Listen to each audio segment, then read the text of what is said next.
live stream this time. Hello, friends. Welcome to Empty Cloud Monastery, and welcome to Monk Chat. This evening, it will be with myself, Faya Soma, and Bhante Jayasara, who is currently staying for the Vasa here at Empty Cloud Monastery. And good to see you, Rick and Denise, good friend. So lovely to see your name. And hello, Geeta, Lucy, Jayanta, and everyone else who's slowly checking in. Karen, welcome. So whenever you're ready, feel free to type in your questions, and Bhante, Jay, and myself will try our best to answer them. Hello to Maria, Kumu, and of course also the residents here at Empty Cloud are welcome to ask any type of questions, and as long as they're somewhat vaguely related to Buddha, Dhamma, and Sangha, we can answer them. If you're going to ask us other questions, such as questions on sports or on politics or on global macroeconomics, definitely that I would not, I mean, even when I was a lay person, I would have probably not been able to answer. But good to see you, Sud and Kevin. I think Sud probably can answer the global macroeconomics. Jayanta definitely can answer those. So we can have maybe a series of lay chat instead of long chat where we can forward those questions. And hello, Kevin, John, Janaki. So lots of friends coming in, but no questions yet. So. All right, we're done. Good night, everybody. Or maybe, Bhante, you can ask the questions and give yourself an answer. Oh, Sid says, I live under a rock nowadays myself. Great. Isn't that wonderful? It's the side effect, which is actually a good side effect of practicing more and more the Dhamma. You're like, okay, this is the nature of samsara. What am I going to do? And Dhamma Learner says, missed the opening of tonight's discussion. I was waiting on next week's queue. Oh, great. I love it. Because actually I did put last night I got the wrong live stream, but this time I got the right live stream. I actually established mindfulness, read through all the dates and titles and clicked on the proper one. But I see that Dharma Learner and I have switched roles and tuned in the other one. So there's no discussion tonight. It's just answers if there's going to be any questions. And great, Lucy has one question. And Lucy asks, how would you recommend doing meditation on anicca? Okay. Yeah, sure. Well, the whole practice is really a practice, a meditation on anicca. Right? Anicca is at the core of everything in our experience. Right? The Buddha says that there's 3 characteristics of existence, and all 3 flow from anicca. Right? The fact that everything is impermanent, but not only that, everything is unstable and undependable. So if you want to do a meditation on anicca, reflect on everything in your experience that you see as unstable and undependable. Right? How about that body of yours? Is that stable? Is that dependable?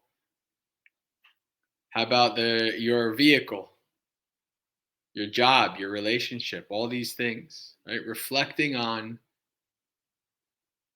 what is stable. Asking yourself, what's stable? What's dependable? What's permanent? Now, of course, when you're practicing something like Anapanasati, mindfulness of breathing, you're able to see anicca right in the breath.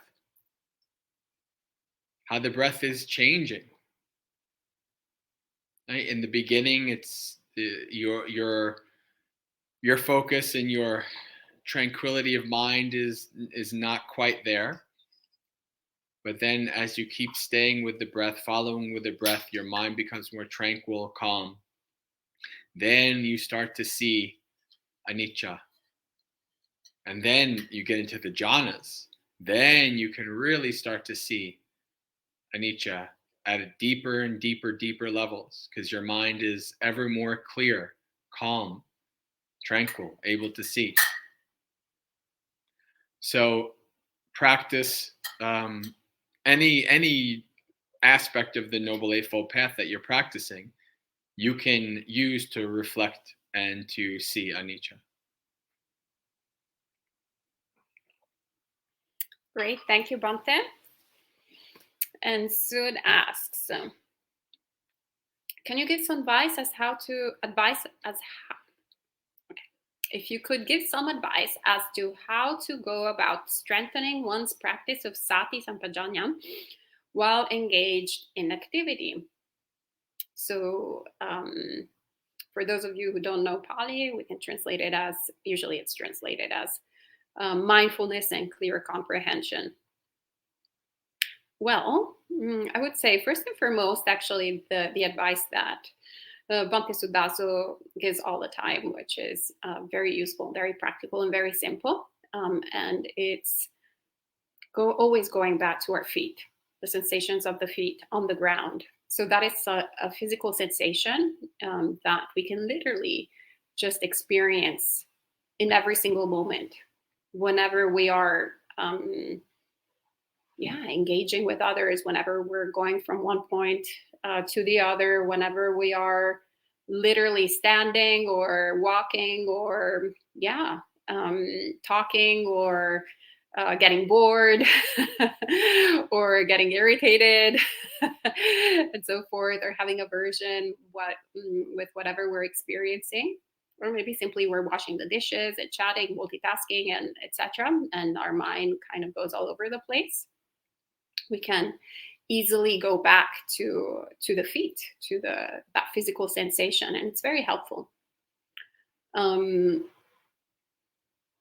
So that is one sort of suggestion that comes to mind. And another suggestion of strengthening it is also understanding the purpose. Why are we actually doing all these practices to develop mindfulness and clear comprehension? Well, actually, in the word clear comprehension, we should get a hint. What are we trying to be clearly comprehending what? So it's not that we're trying to develop mindfulness to be present right here, right now, like in the present moment, for the sake of just being in the present moment, for the sake of like kind of seizing the day, as the Romans used to say. But rather, we are cultivating this practice to have clear comprehension, and how in every morning, also every morning, but every moment, greed, hatred, and delusion manifest in the mind. To clearly see exactly the workings in the mind, so that then we can dismantle them. So essentially, when we're doing this practice, when we're going about our day, actually we have lots of incredible opportunities to see if we're really looking, if we really have the curiosity, the interest to understand the mind, to understand, the workings of the heart. Really investigating our experience. Really looking, okay, well, this is my experience right here, right now.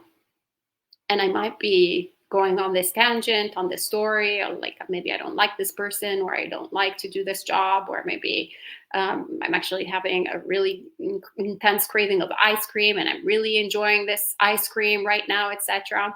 And so aside from like being, clearly greeting, comprehending greed in the sense of like just being in the moment or whatever, we're actually in the moment, maybe indulging in greed, but really looking at, whoa, this is what greed feels like. This is how it manifests. Wow, this is actually a little bit more uncomfortable. Even the experience of ice cream is not as great as I thought it was. I mean, the creamy part of the ice cream is great, but the ice part of the ice cream, for example, maybe that's a little bit, or maybe it was great in August, but now that it's September and it's getting chilly, it's not as great as it used to be. So we start looking at our experience with more interest, with more curiosity.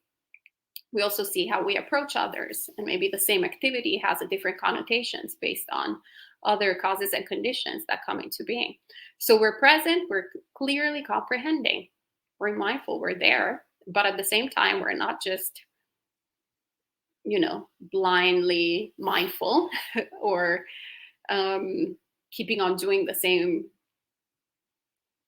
thing with some pseudo awareness, but rather we're actually investigating our experience and then applying the Dhamma to our experience. So this is what comes to mind. I don't know if Bhante Jay has any other thoughts. No, that's right. We got, while you were talking, a bunch of good meditation questions have come in. So excellent. We have plenty of stuff to talk about. Great. Jay Lyle says, are there any instances in the suttas of one healing another with metta? Not that I know of. So this is one of those kind of misconceptions that a lot of Westerners or Buddhist converts kind of have of metta. They kind of mix it up with this kind of new agey, like sending vibes, man. I'm going to send my metta vibes and that's going to heal somebody, right? My preceptor, Bhante Gunaratana, Bhante G, says metta is not magic, right? Metta is not about sending vibes out into the universe. Metta is about cleansing your own mind of ill will and developing warm-hearted feelings of friendship for all beings. Right? This is a very, very important thing to understand. You don't see in the you don't see in the suttas the Buddha or somebody sending out their metta vibes and that helps somebody, right? Somebody with metta and compassion might do something to help somebody. That's different. But no, there's no metta vibes going out that heal or help another person. There is an interesting study from years back. I don't remember the details, but it was something to the effect of, like, I don't know if it was that the people knew that they were being prayed for or thought about and they had better outcomes, or they didn't know and they had better outcomes. But some kind of well-wishing does seem to maybe help, but as somebody else in some way, I don't know. But we should be very clear of what metta is and what its purpose is and what it's not in this regard. Great, thank you. And Kumu asks, what is your favorite meditation? Also, have you tried all of the meditations on mindfulness of the body in the Satipatthana Sutta?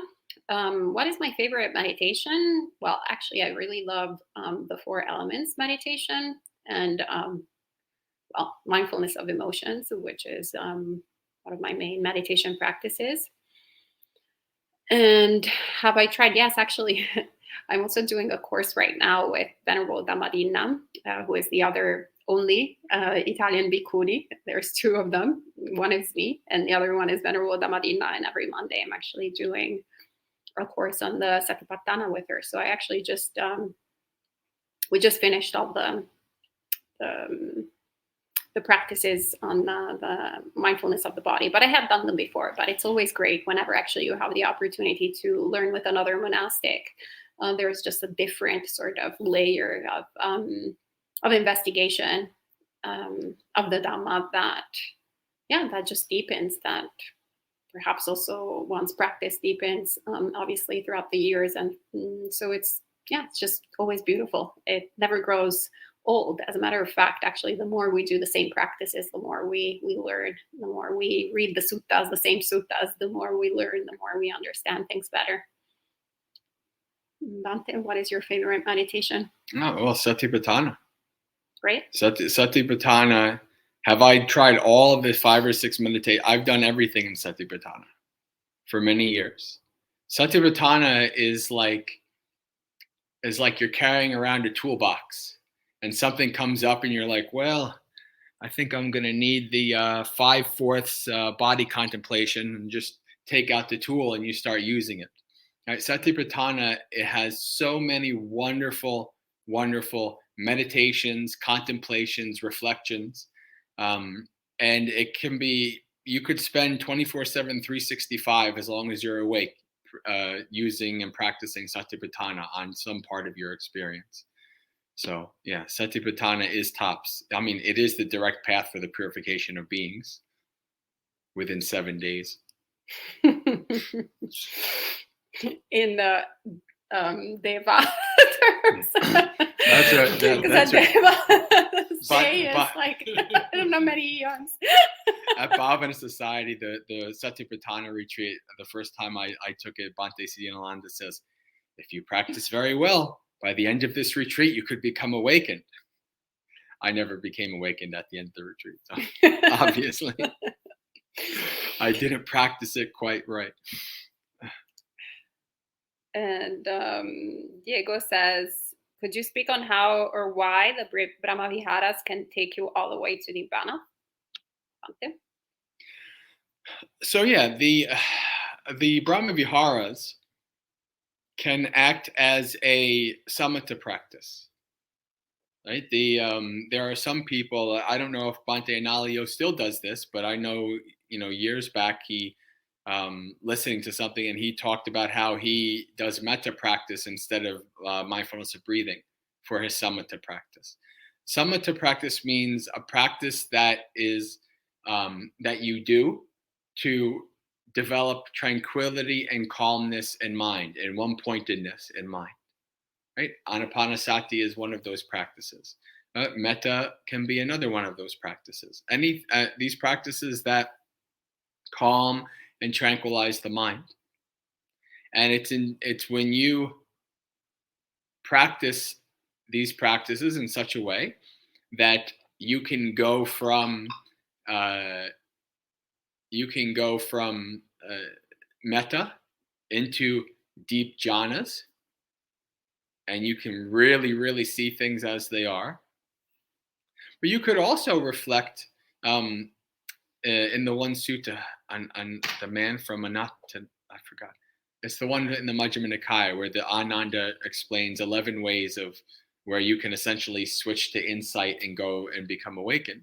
I think this is where Diego is bringing this from, because the 4 Brahma Viharas are such ways.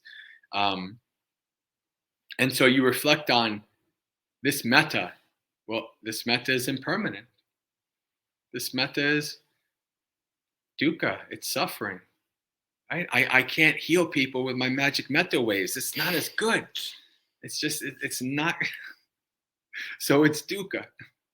And this metta is not self, not me, not mine, not myself.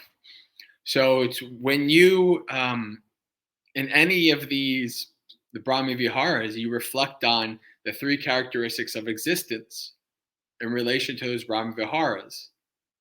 And that can be a vehicle for insight for you to become awakened.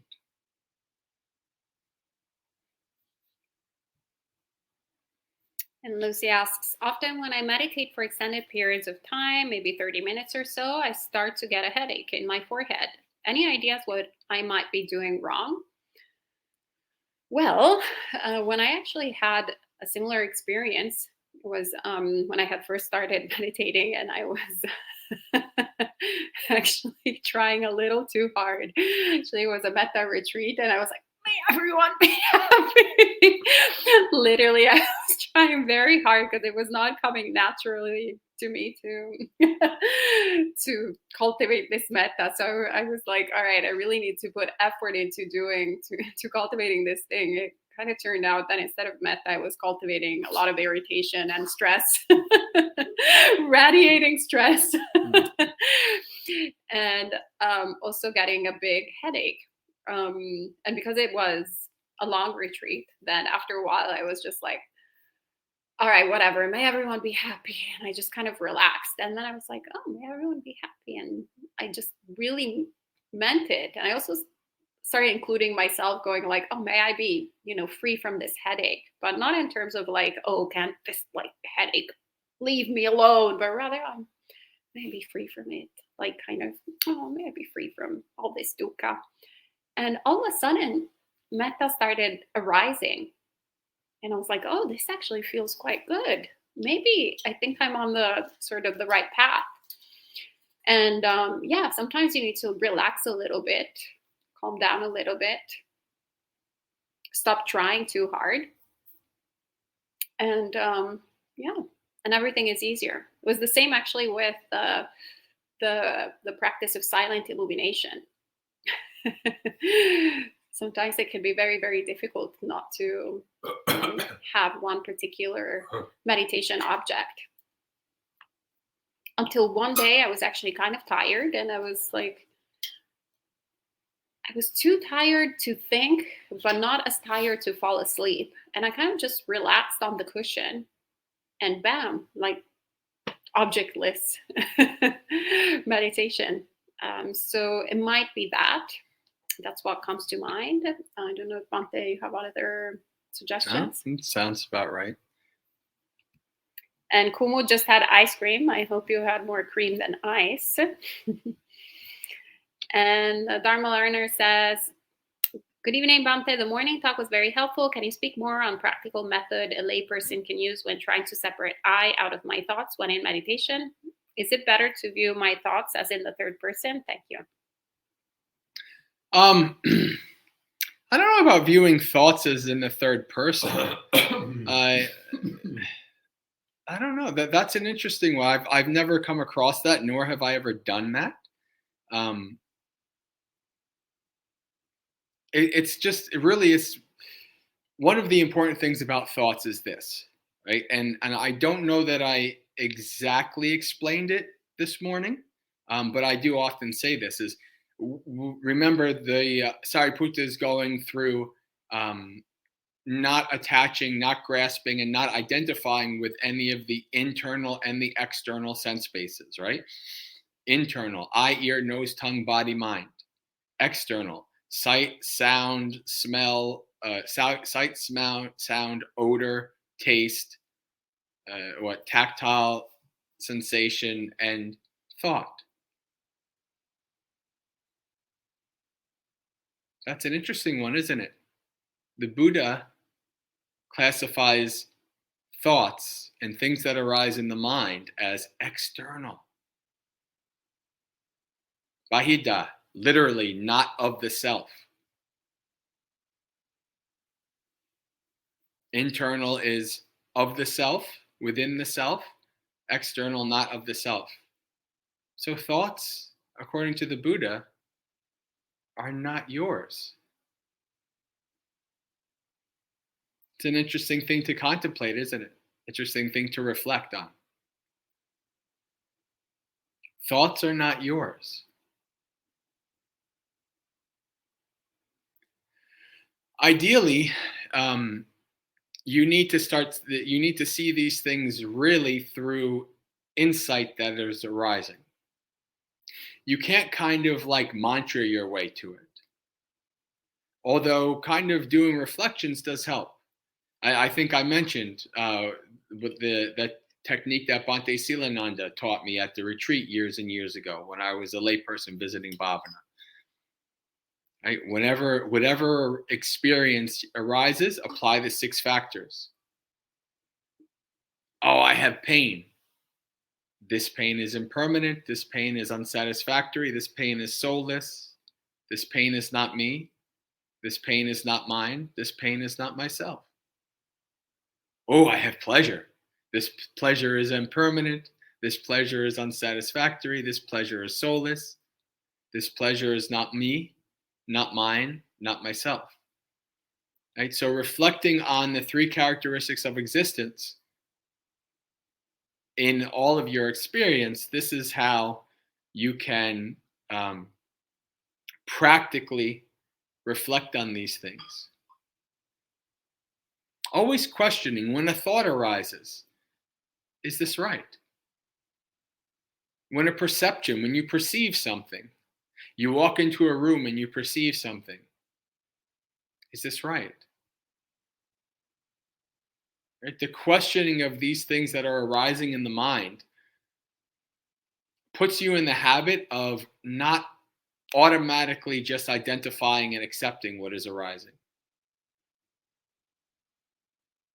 Questioning and investigating. Questioning and investigating. It's a very important mindset, very important attitude to have. Where did this thought come from? Is this thought useful? Is it harmful or beneficial to me?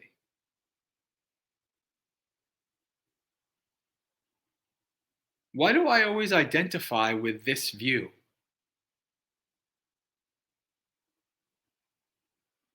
Why do I think it's right? Right? And this puts you down all these kind of rabbit hole reflections of going against the grain. The grain is unmindfully accepting and going along with whatever arises. You want to start going against the grain. And as you do that, and as you just naturally follow the Noble Eightfold Path, do your Sila, Samadhi, and Panya, your mind, your mind will start to have insights into this not self, into this anatta. It will just start to naturally happen. This is why I always tell people, like people who are Buddhist converts or thinking about going to Buddhism, that at minimum you should have an open mind about things like karma, rebirth, devas, etc., because when you really follow the path has you question everything you hold dear. Even this fact that, well, I'm me, and this is mine.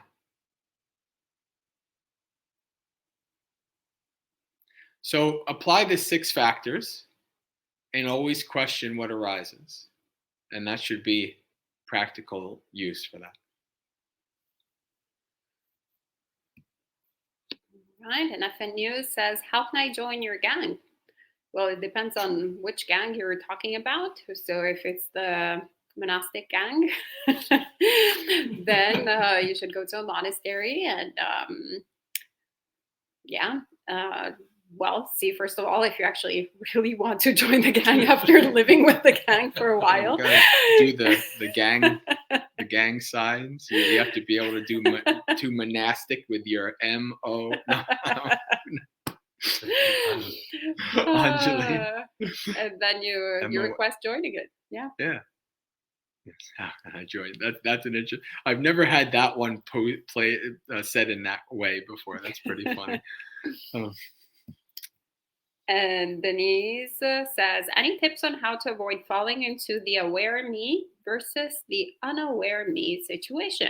I'm trying to accept both as the current state of reality, but I keep getting caught. Help. Not sure I quite understand, but I think maybe you might be referring to that there are some times where you're mindful and sometimes where you're not, possibly. Do you think that's the correct reading? Or yes, yeah, that's kind of what I get out of it. Yeah, so I would say that it's kind of connected actually to what Bhante Jay was talking about earlier.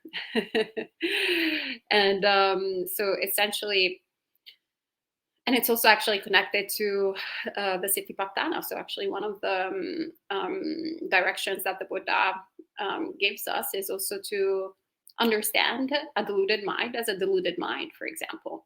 And so how do we do that? When we are deluded, when we're having the experience of delusion, we can still be mindful about it. Or when we catch ourselves being unmindful, we can reestablish mindfulness and also understand what it means to have a confused mind, what it means to have a deluded mind, what it means to have a mind of craving, and so forth. So rather than the aware me or the unaware me, or having this kind of idea that, essentially only an enlightened being is mindful in every single moment. So the unmindfulness is part of our experience of going into the path, and we need to investigate that as well. So trying to accept both as the current state of reality, that's exactly, it is the way things are. But I would say to go further, to develop curiosity towards it, because sometimes we can be a little bit apathetic when we're like, okay, it's just like this. Okay, let me keep on eating ice cream unmindfully and just following whatever kind of train thought that I have, or whatever kind of craving, or not investigate too much, but rather, yeah, just really, yeah, really look at the experience. These days, for example, my body doesn't work as these days, actually, these years. Now it's been a while. My body doesn't work as great as it used to be. It used to be a really reliable body. I remember those days when I was very much, attached to health. The 40s. Yeah. Or the late 30s, actually. For me, it was the late 30s were like, Oh, that's what when the it hell? started. Yeah.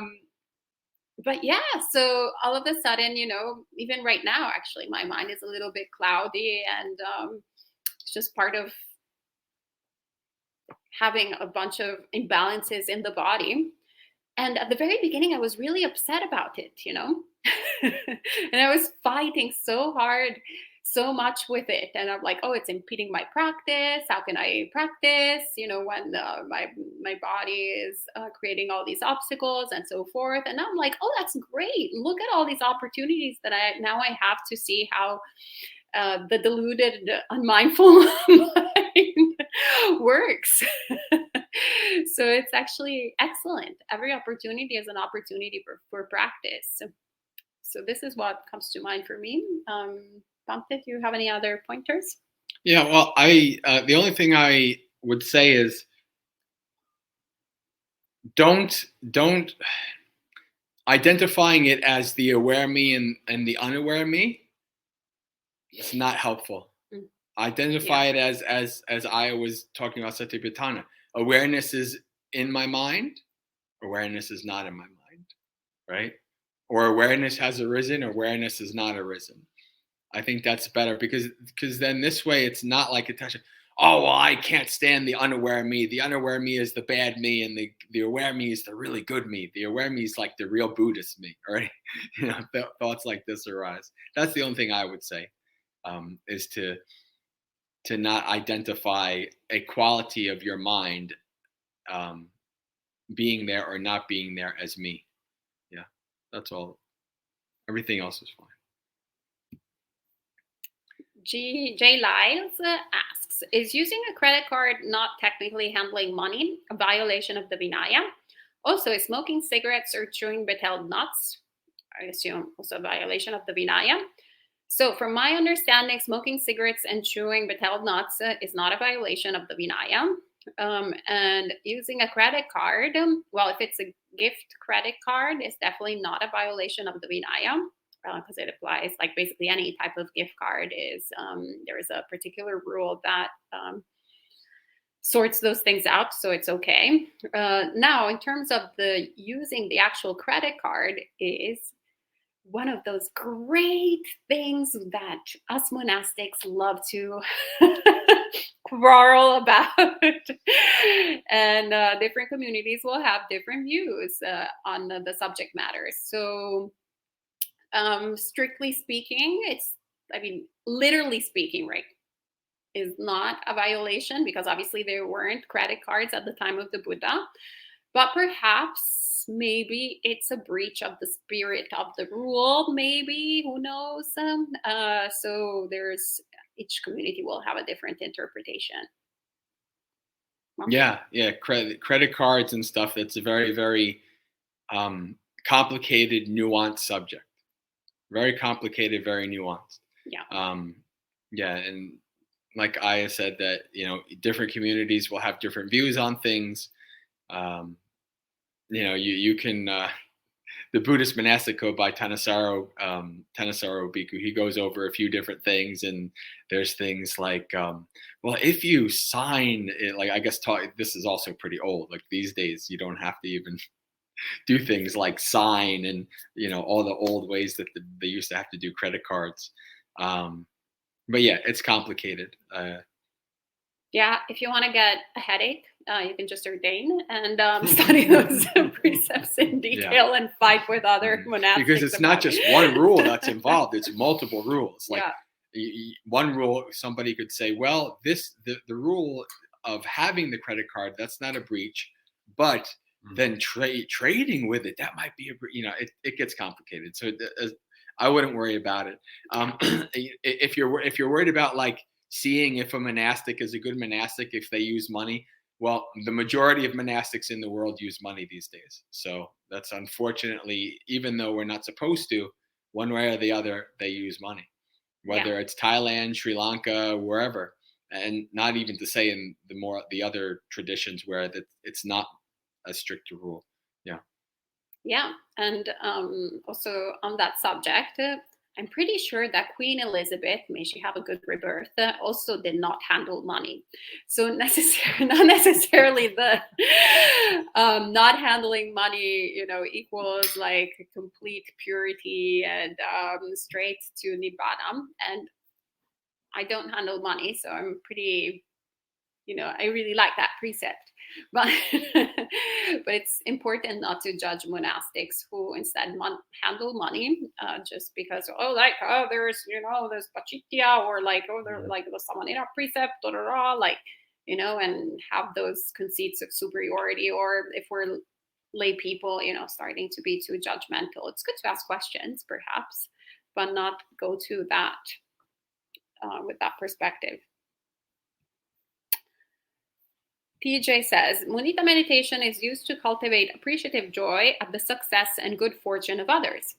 Is mudita also for people who receive a good fortune from their unwholesome actions? 1 second. Mudita meditation is used to cultivate appreciative joy at the success and good fortune of others.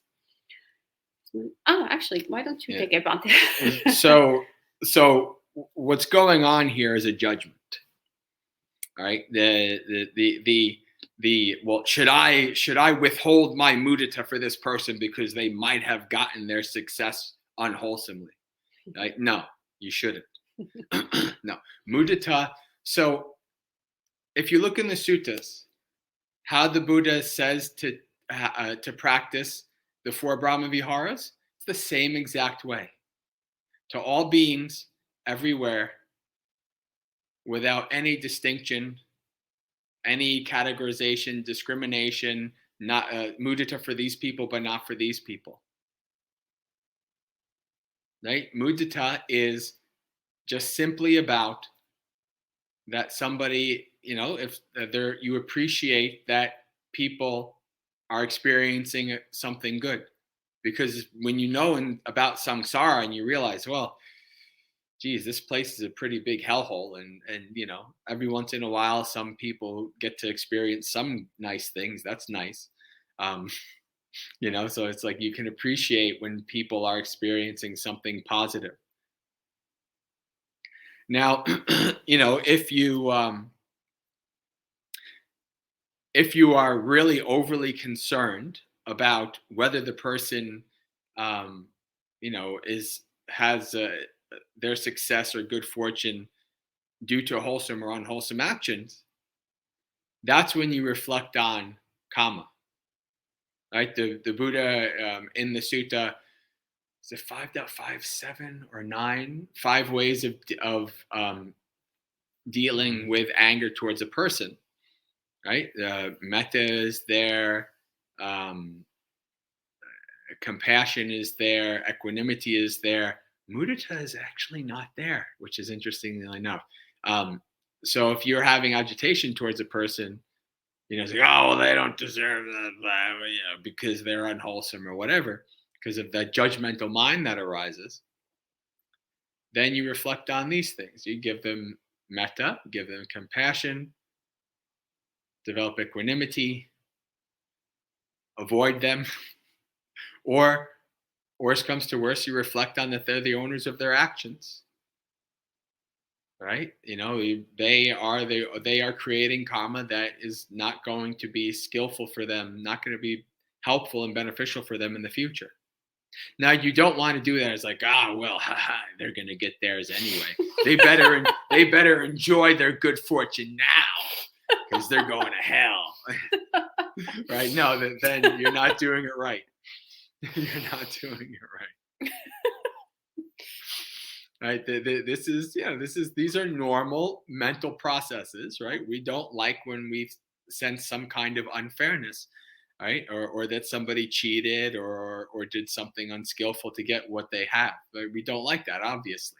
So you reflect on that, and still don't have that stop you from reflecting on that. When somebody's doing something good, you reflect, oh, I too have had that, I too have done that. And if you see somebody say, oh, they're on hold, they're getting their good fortune badly, you would say, well, I too have done that too. If not in this lifetime, then in past lifetimes, right? So reflecting on that. So mudita is very good practice, but don't let your resentment or agitation or righteous indignation get in the way of practicing mudita.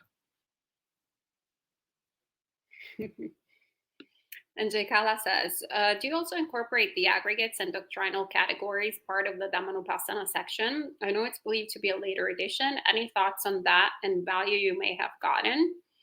Well, personally, actually, this with pretty much any practice of meditation, it's probably because of my past karma as a layperson, being a creative type. What I like to do is absorb the information and then be a little bit creative with it, which doesn't mean like spacing out and doing whatever I want, but rather looking at my experience based on the teachings that have been given to me. So actually my practice of mindfulness of emotions is exactly that. So is it like it's both Chittanupassana, Dhammanupassana, and Vedananupassana, but also Kayanupassana a little bit too. And it's just essentially, but not going like, oh, right now I am practicing Chittanupassana and like, wait, well, the steps and like, like it. Otherwise, my mind doesn't work that way. Like I would not be capable of meditating. I would not be capable of actually being there with my experience. It would just become like a sort of more doctrinal thing. So I feel like we understand the Dhamma. My way of approaching practice anyway is to understand or do my best to understand the teachings that are shared and then close the book and practice. So of course you first need to open the book, so to speak, before you close it. But ultimately I'm very much a fan of the Ajahn Chah way, the Ajahn Chah style of like closing it up, or the Zen style of closing it up. And so when we get into like too much and like how you phrased it, I feel like incorporating the aggregates, how are you doing it? Rather than just saying incorporating the aggregates, how are you actually incorporating the aggregates? So that's more what comes to mind. Bhante?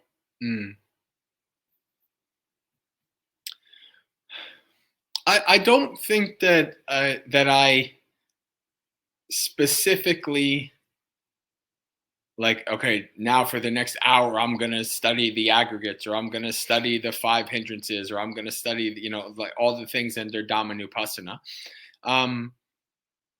I guess the hindrances I do. The hindrances, when I'm doing mindfulness of breathing, that's what I'm dealing with. I'm investigating the hindrances all the time.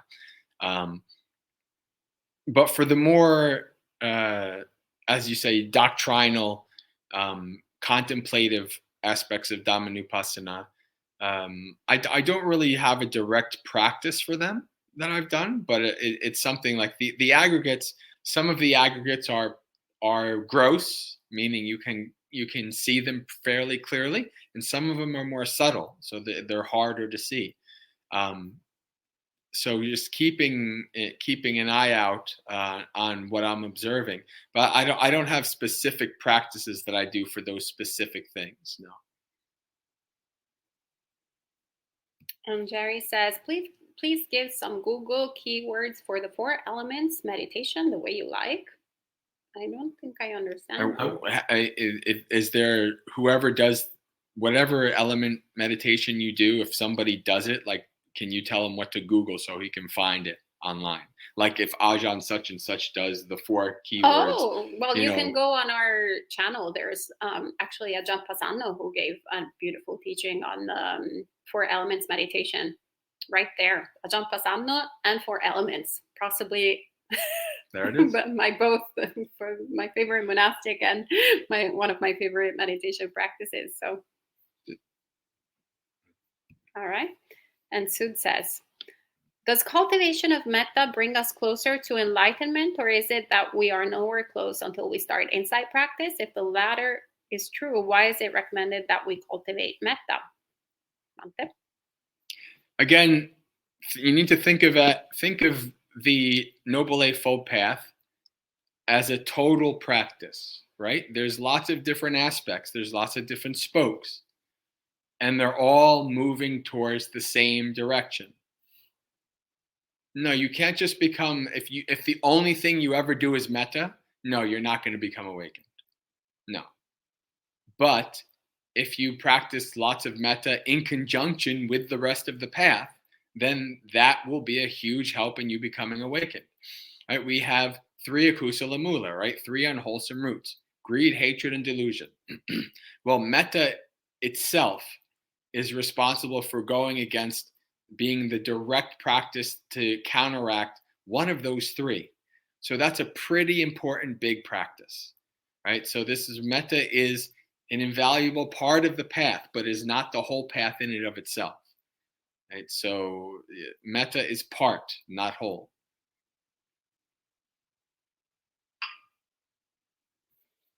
And Wendy says, what to do when you don't have anyone or a pet, etc., for whom it is easy to actually feel the metta?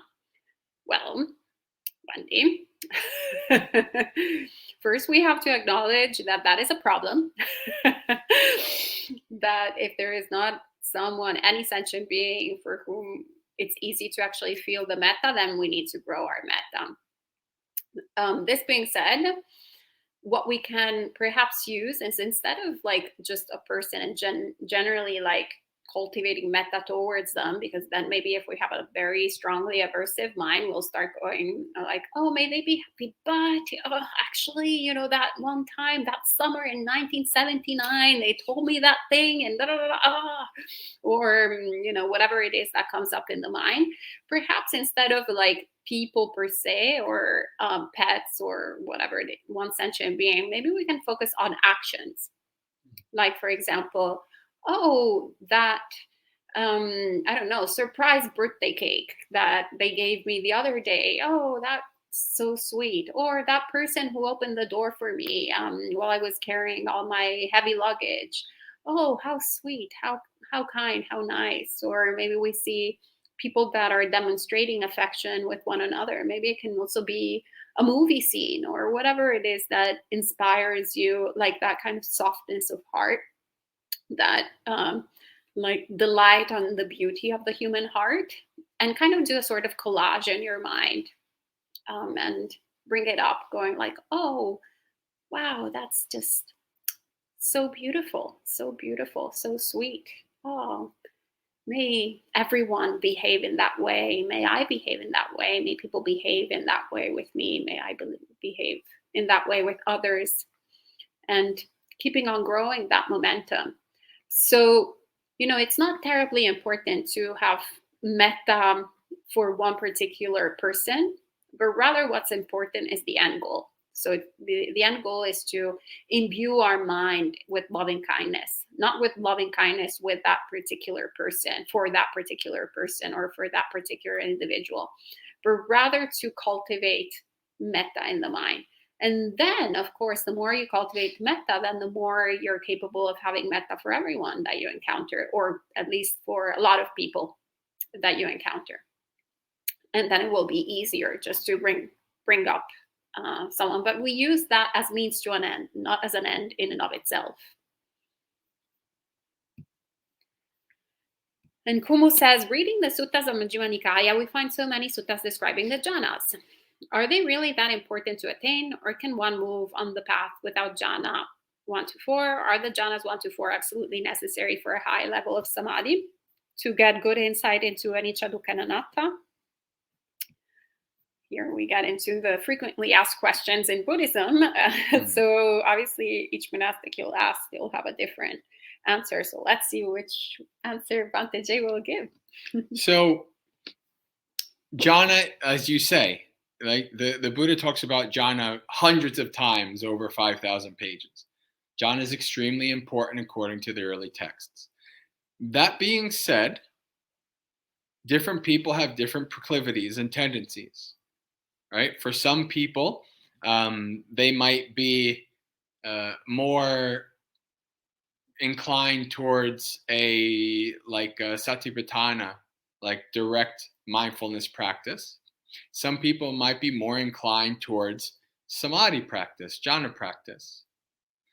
But eventually, as the practice deepens, they converge, right? The person at the end has both samatha and vipassana, right? It has both samadhi and satipatthana, right? Mindfulness and concentration.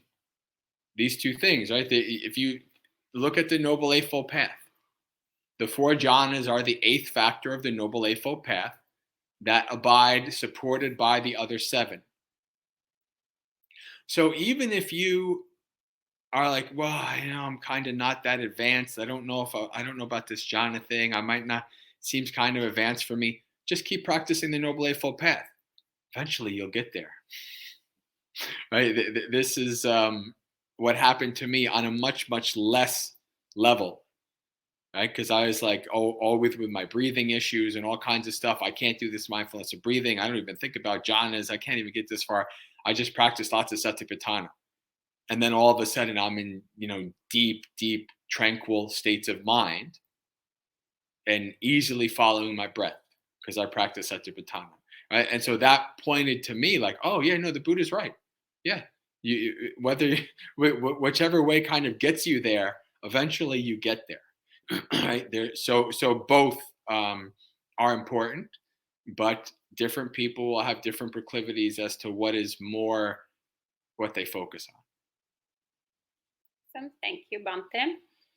And Hasanta says, very interesting ideas, but I don't get how we're meant to have right thought if they're not ours to have. Well, I think you're referring to samadhi, which sometimes it's translated as right view, and sometimes I've seen it translated as right thought. And that's actually what becomes problematic with translations, is that then we can get easily confused because we can get stuck with the sort of etymology or the kind of idea that English word or that Italian word or that German word or whatever kind of word that the Pali has been translated in means, or the connotation that it has.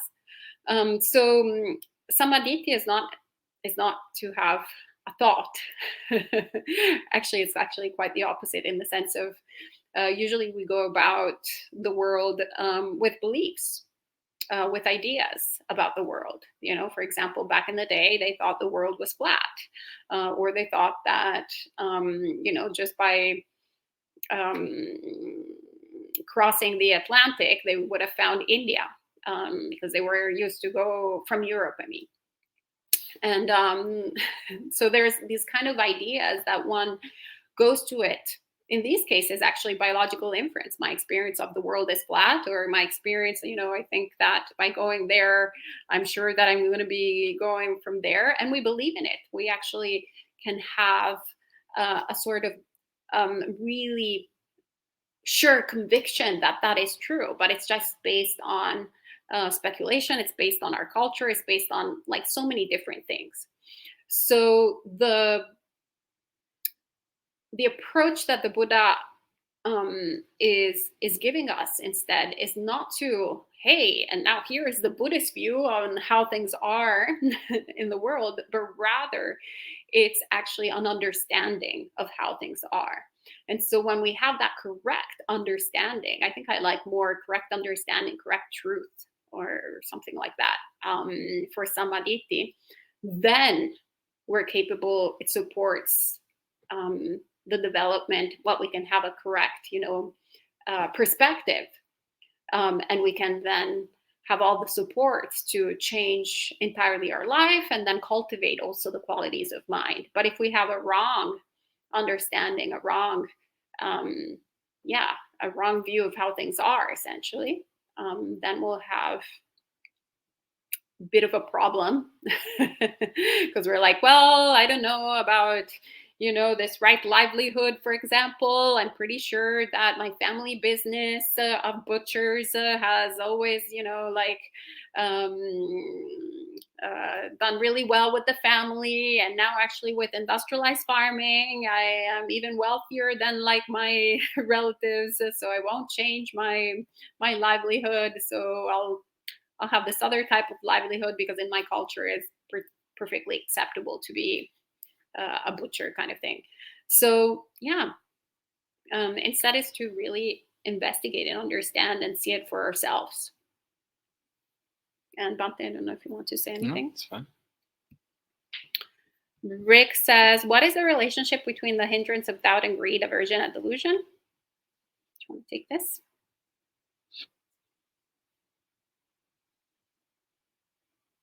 Oh, the hindrance of doubt and greed, hatred, and delusion. All right. The relationship between the hindrance of doubt. Well, Vicikiccha is usually described as doubt of the path, right? Doubt of the Buddha Dhamma Sangha, right? Doubt that maybe that the Buddha wasn't really awakened, or that this path really doesn't lead to awakening, etc.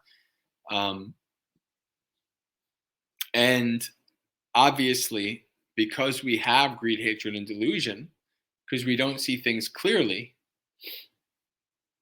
then we have doubts. Once we see things clearly, so it's kind of like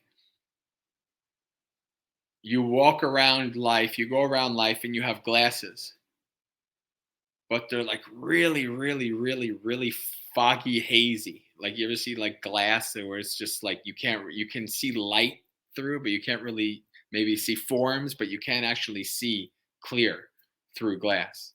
Right? So you have these glasses that are like that. And you're kind of you're trying to make out the world through those glasses. It's like, well, I think that might be that, but I don't know. This is kind of, and then, slowly over time, those glasses start to clear up. The glass starts to become very clear, crisp. You can start to see through it. And then you start to see things. Oh, okay. I see it for myself. There's nothing to doubt. I see it for myself. You might even be like, how did I not see that before? I can't believe it. over the years and years of my practice, and that's happened to me at least 5 or 6 times, right? Because once you have an insight, it seems so obvious that you can't understand how you didn't see it before. And so as your greed and your hatred and delusion are lessening, so does your doubt. This is why somebody, a Sotapanna, has gotten rid of the fetter of doubt. Why? Because they've practiced enough. They've had a glimpse of Nibbana. They understand that I'm on the right path. This path is true. Buddha's awakening is true. Everything's right. I'm going to follow this path to the end. There's no more doubt. And of course, any other kind of doubt, like doubt that maybe you have, which is the doubt that I have these days, that when it arises, is not the doubt of the Buddha Dhamma Sangha. It's the doubt that I actually have the ability to like become awakened. I was like, oh God, can I actually do this? At least in this lifetime. It's like, am I actually able to, am I really getting there?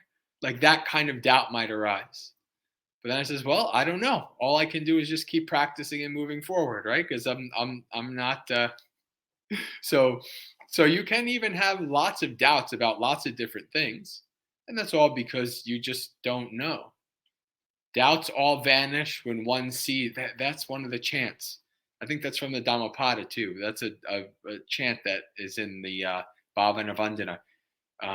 Doubts all vanish when one sees that what has a cause, right? So basically, this lines are just like, once you see with insight, your doubts vanish.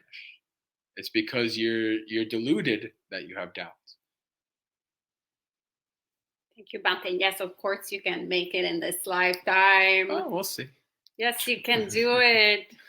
All I can do is keep practicing. And Manal says, while investigating non-judgment, it is noticed that the mind works really hard to differentiate between using discretion and not lean towards judgment of something or someone. Would this eventually become easier?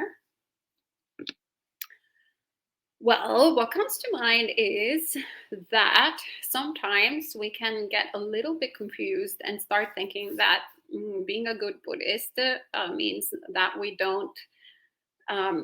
never have any judgment, that everything is okay, and this kind of like sort of kind of apathy that we think is equanimity and so forth. But that's not actually what we see, for example, even in the suttas. Like the Buddha it's not like, oh yeah, like I am neutral to everything, I have no view, or whatever.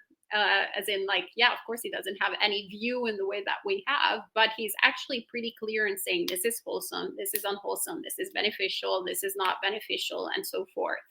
So actually what we want to preserve is critical thinking, and also not personalize it to the person that we have in front of us. So for example, we can acknowledge that perhaps a behavior is unskillful, or perhaps a behavior is marked by greed or by hatred or by delusion. That's totally okay. Whether we are doing it or another person is doing it, it doesn't matter. And we can also acknowledge it internally. We can go, okay, well, that's not terribly skillful, or that's not really conducive to an awakening.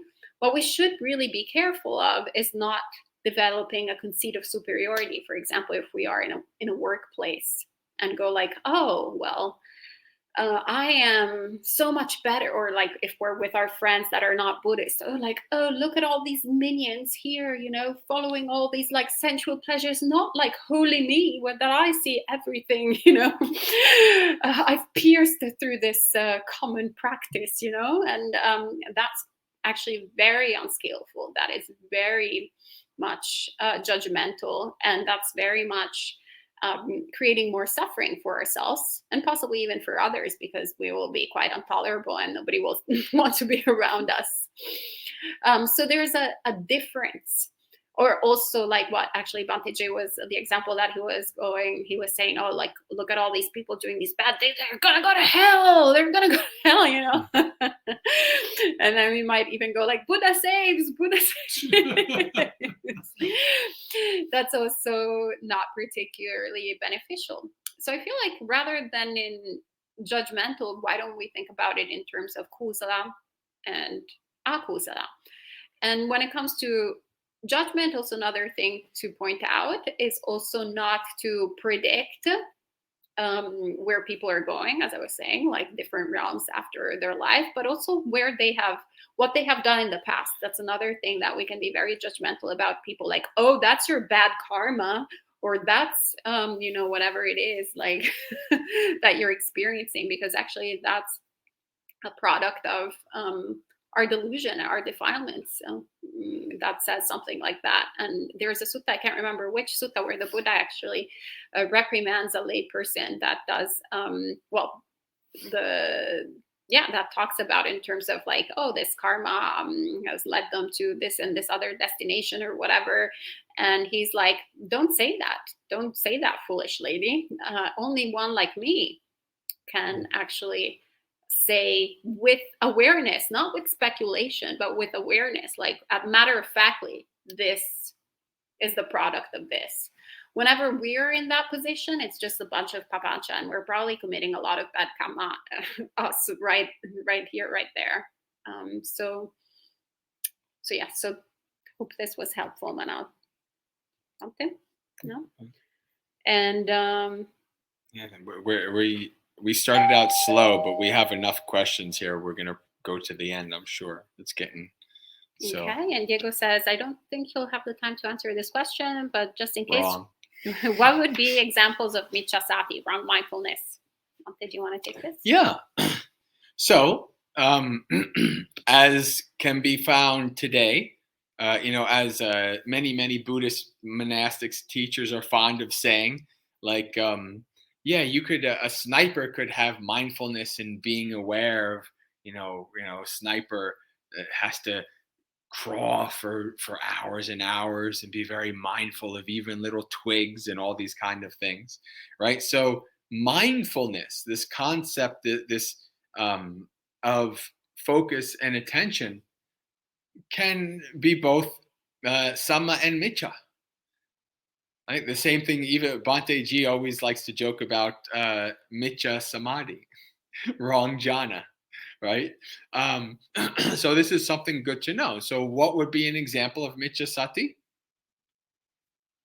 You're so focused on something, whatever it is, uh, a romantic partner, food that's good, whatever, and you just put all of your focus and attention towards getting that thing, and nothing else matters, right? You're just totally focused on getting that thing, and whatever unskillful things you do along the way,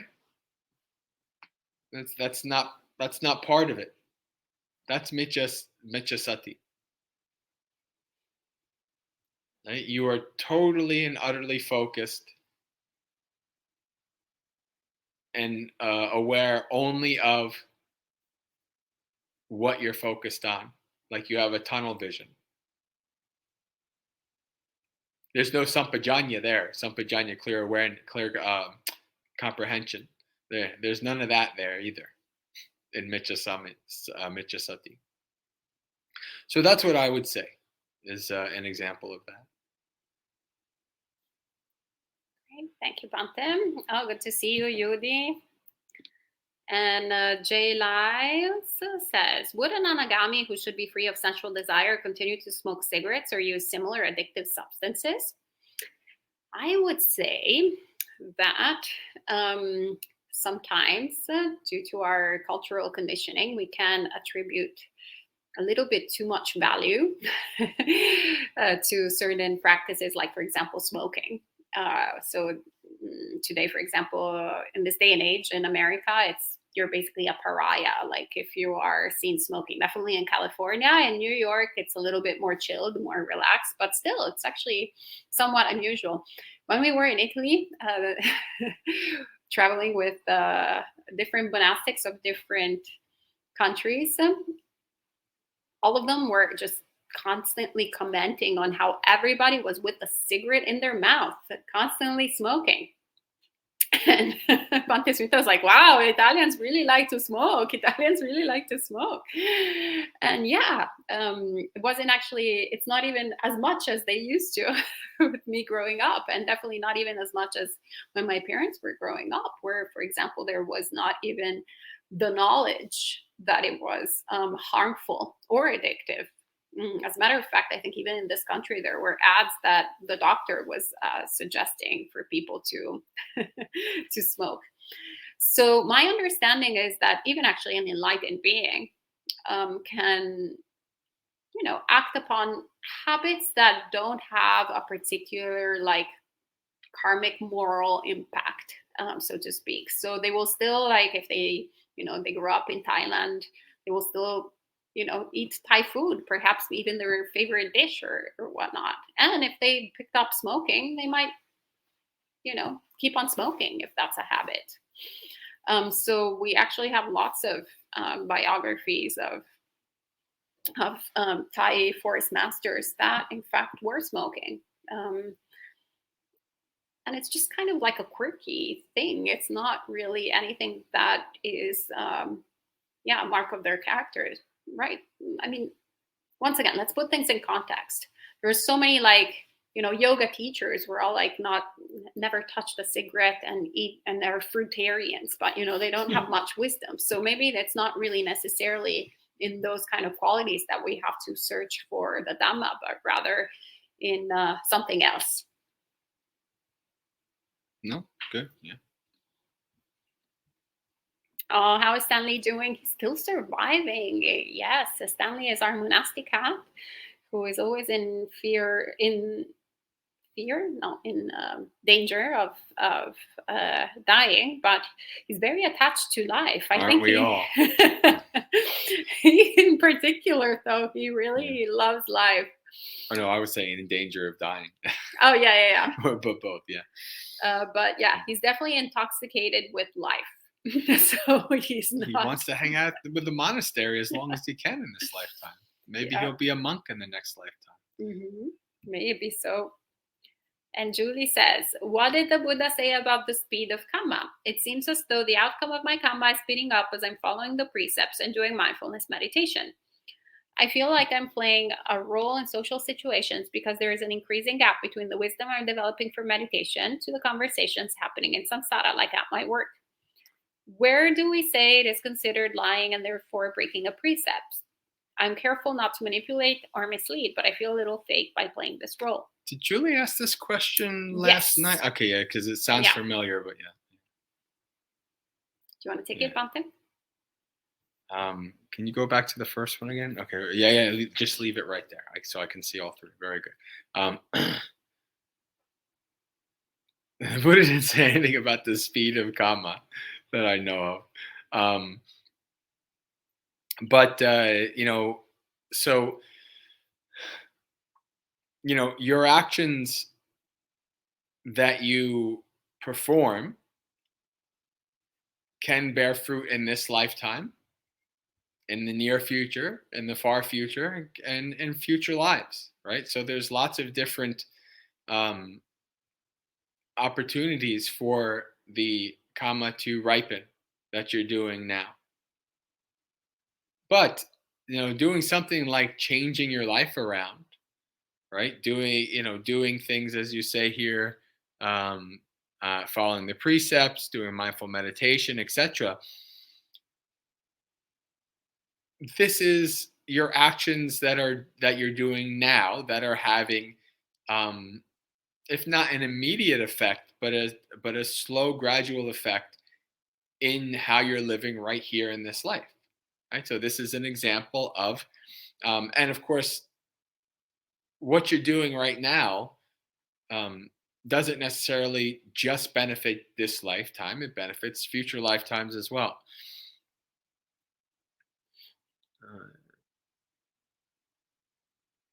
I feel like I'm playing a role in social situations.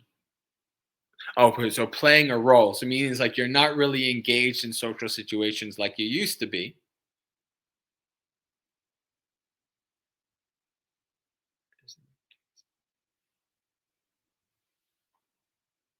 Okay. All right. So what's happening is you're developing insight. Your eyes are starting to open. You're starting to see things as they are, and you're starting to develop a little bit of what we call nibbida, disenchantment. Right? And all of a sudden, the water cooler chat with all your friends at work, it just doesn't seem as appealing anymore. Going out to the club and partying, just doesn't seem appealing anymore. Why don't I go to the monastery for the weekend instead? Right? That's you're developing insight, and your life is changing, and your priorities are changing, and things that were appealing and attractive and grasped you in the past are not doing so now. That's normal. Just keep going down the path, and then eventually you'll come to IA and you'll say, I want to ordain. Maybe so. Sadhu. That's a nice happy ending. And I'll take an easy question from Elaine. Where is Bante Sudasa this week? So Bante is currently traveling in California for a couple of days to visit his preceptor. So he'll be back shortly. California. We slingshotted. Yes. I came back from California and he went to California. Mm-hmm. Yeah. There's lots of monastics in California. We need to spread it around the rest of the country too. Oh, Zen sends metta to the chat room. Oh, hello, Sin. Sweet. And TJ says, Is there any confusion when chanting in Pali with Thai monks? For Thai chanting, ka is pronounced like ga, or cha is pronounced like ja, and vice versa. Is there any confusion when chanting in Pali with Thai monks? That's the same. For example, kama is pronounced like gama, or chitta is pronounced like jitta, and vice versa. I would say that for my experience, actually Thai monks are the ones that possibly have no problem chanting with at all. Aside from the fact that I love Thai chanting, I think it's my favorite. Would it be my favorite Buddhist chanting? Yes, I think so. It inspires a lot of faith, actually, in my heart. I like that, and then I also like Japanese chanting. And I also, my first Buddhist monastery that I went to in this previous life was Santa Chitarama Monastery, which is a Thai forest monastery in the Ajahn Chah tradition, right outside Rome. So I feel like I have a karmic affinity with Thai chanting. So I never found it problematic, actually, this slight sort of pronunciation difference. I actually find it charming. And usually whenever we're chanting together, we all know the same chants. So overall, you kind of know what is going on. What I have a really hard time actually with is Burmese chanting. I never actually had the opportunity to chant with Burmese monks, but I did listen to them chant, and I didn't understand actually much because the pronunciation is so radically different. Yeah, it depends on what you're used to. Like I have trouble with Thai chanting. Because not so much really. The main thing is the tone of so for instance, like when we chanted like a week or two ago, when we chanted Ratana Sutta or Mangala Sutta, like I had that pretty much memorized, and I was testing to see if how much I could remember. But what was happening is because I memorized it in a different tonation, a different rhythm, a different metric, a different all that stuff, then chanting it with somebody who has a totally different thing, it actually messes up my memory. Like I'll forget. I was like, what? Where are we? Oh, okay, now we're here. So yeah, it depends on what you're used to, and then having to chant along with other. Yeah, each country is going to have somewhat different or very different ways of chanting. And the more the more you know the more you become familiar with the Pali, it becomes a little bit easier to roll with to flow with the differences of the gas and the kas and the was, using saying V as a W and things like that. It becomes easier to do that because you have that foundation of the Pali. So yeah, that's my response to that. Great. And Zen says, I noticed a new tiny Buddha statue on the fireplace. Love it. Actually, we have two. One here and one there. Are those Buddha statues or monks? They're monks, actually. Yeah. Well, technically, they are Anu Buddhas. They're also Buddhas, but they're Anu Buddhas instead of Samma Buddhas. At least I decided they are enlightened. All right. They're arhats. What's an Anu Buddha? An arhat, like a Buddha that follows another Buddha. Sammasambuddha, that must be a Mahayana way. Okay, yeah. I've never heard that. Pacceka Buddha and Anu Buddha. Yeah, I know Pacceka Buddha. According to the early Buddhist text, did the historical Buddha have a shaven head or long hair worn in a top knot? Well, shaven head and the long hair worn in a top knot, I've heard that. I seem to understand that was actually a Greek invention when there was basically the confluence of the Greek Empire going all the way to Pakistan, Afghanistan, and so forth. And then they were like, well, this Buddhism sounds really cool, but they're missing statues.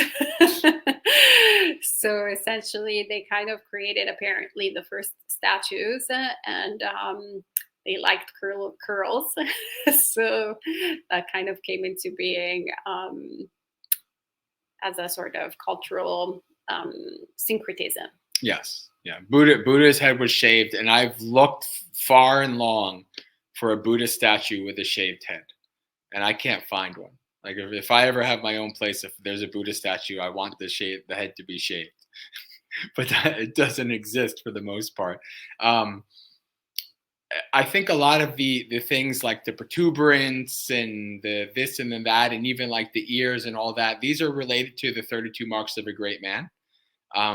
And these are debated as to whether they're later additions or the Buddha really didn't have these things, so it's a complicated thing.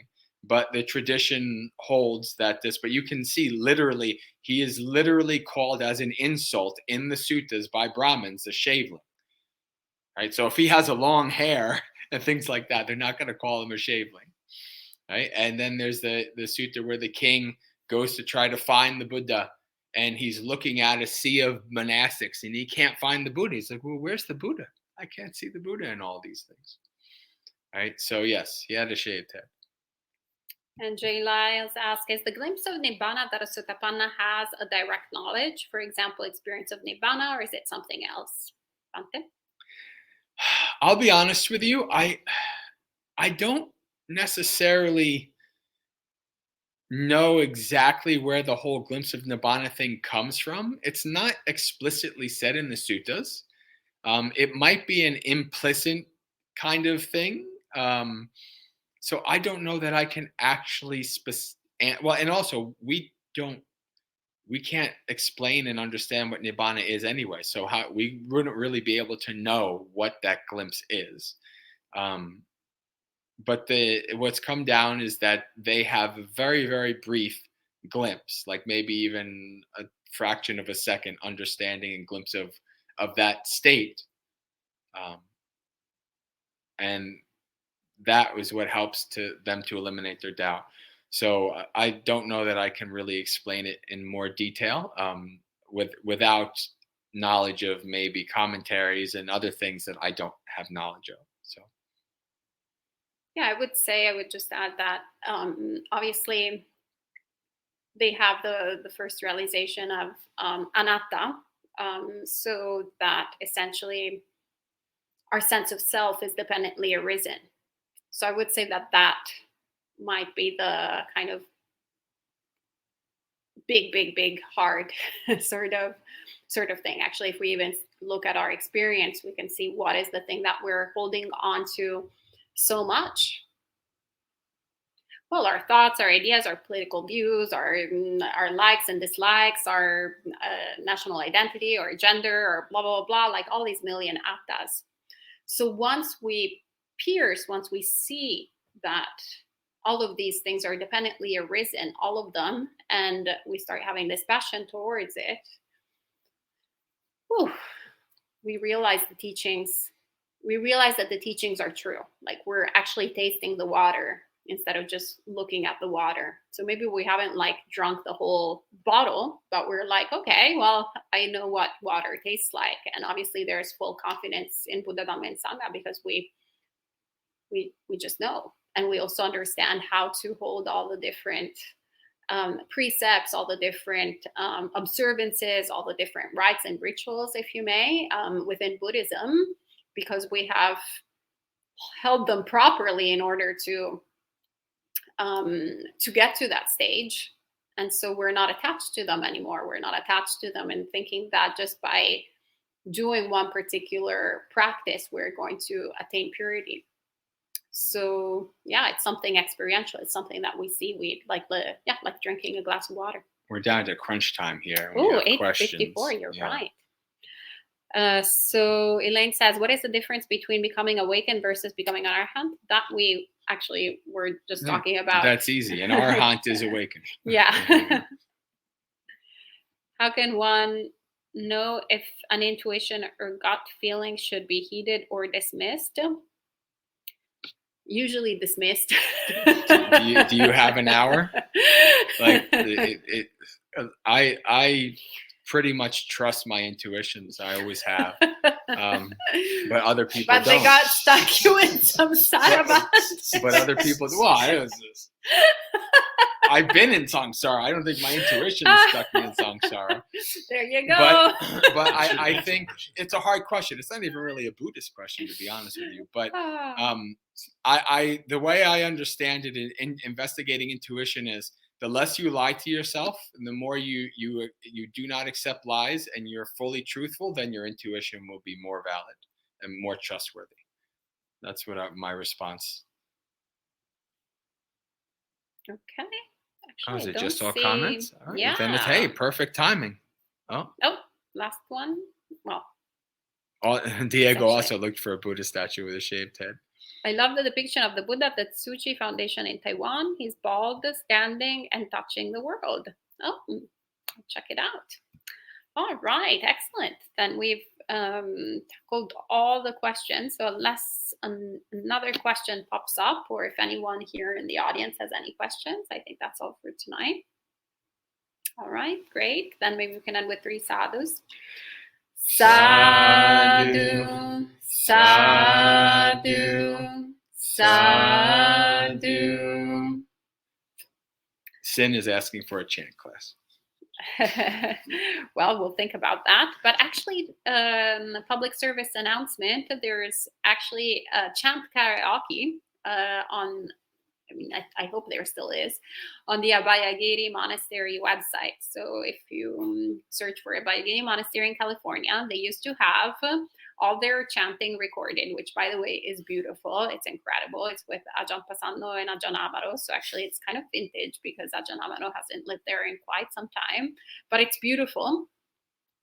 And also there is like a karaoke function where you can chant along with all the ajahns. So it's better than a chant class. Also, they have their morning chanting, evening chanting in YouTube. Yeah. It has, we'll print out the lyrics, the morning chantings in Pali and in English. Yes, and Samanera Mexico is also reminding us that actually they broadcast their chanting, morning and evening chanting on YouTube. So you can also check it out and chant with them because they put the sort of subtitles thingy. So perfect. There you go. Your chant class, your question and answer already made. So we don't need to do it. All right. Well, see you next week. May you all be well and happy, and may all good things come to you.